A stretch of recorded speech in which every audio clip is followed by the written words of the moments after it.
Hello everyone, my name is TYT Coasters, and welcome to the first video on my channel.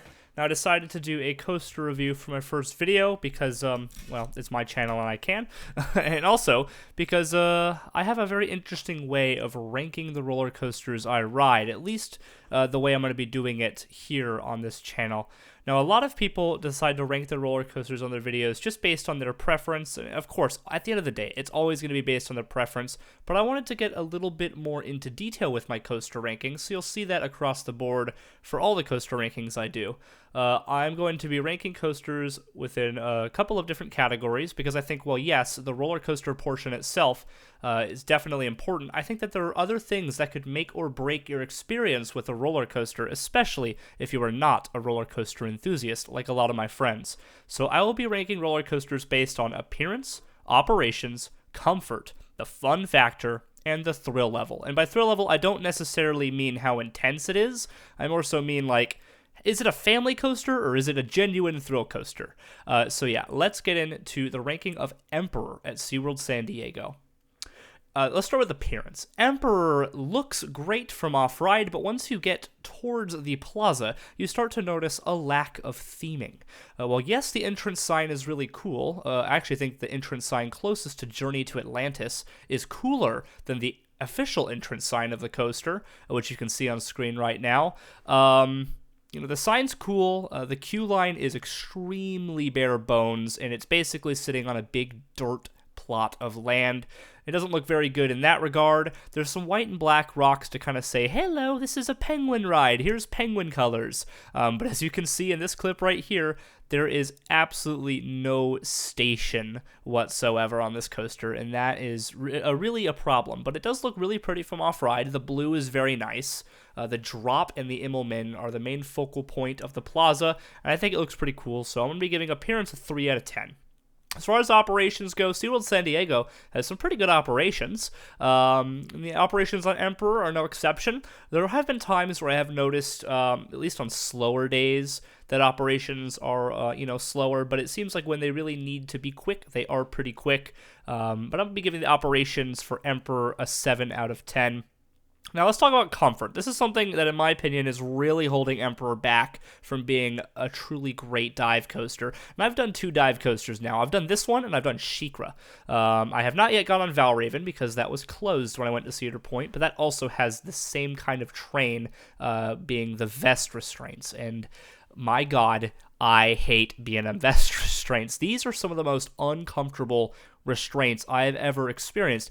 And I've been on RMC Raptors, alright, and those aren't great vests either, but I would much prefer to ride an RMC Raptor with that kind of restraint than this sort of dive coaster. It really just isn't necessary. I think just a standard old school B&M over-the-shoulder restraint like what you see on SheiKra and Griffin would be perfectly fine, and I think it's a lot more comfortable, and it allows you to experience the airtime without being, suffocated.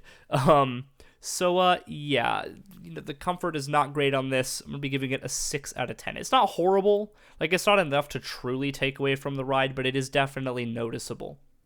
Now, for fun factor, this is a really fun ride with a really fun layout. I guess you can call it fun factor / layout. It's kind of combined in this review. But as far as fun factor, this is a really fun ride with a really cool layout. What's really nice about this dive coaster and a lot of these smaller dive coasters is that there's no mid-course brake run, so you are flying through this layout. The Immelman, you get a little bit of good hang time from the top, but the other 2 inversions, being the 0G roll into the turn, and then also that final corkscrew, you are taking those with some pretty good speed, and you can really feel that train whipping through them, which is really fun.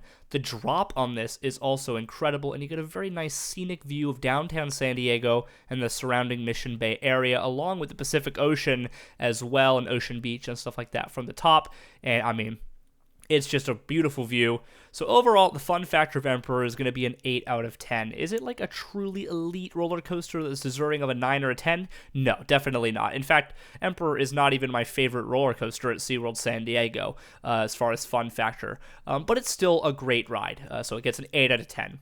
Thrill level, while it is very tall, it is very intimidating, and a lot of people might be very scared of it. Other than that first drop, Emperor is a relatively graceful ride. Even though it has fast pacing, no mid-course brake run, and whippy inversions, it's not, like a break your neck sort of inversion machine.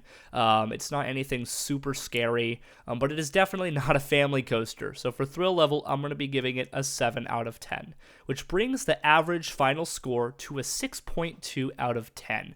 Now, is that fair for Emperor? You be the judge of that. I mean, of course, when I get off Emperor, I always am thinking of what I just rode. So if we were just talking about the coaster as a whole, I'd probably give it a 7 out of 10. But with everything combined, from appearance to comfort to the thrill level of the ride, the final score does come out to a 6.2 out of 10.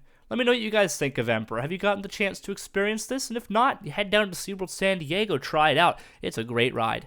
And yeah, that's going to do it for my first video. Hopefully you enjoyed. Hopefully you subscribe. Thank you to Airtime Thrills for providing this raw footage. And I'll see you guys in the next one.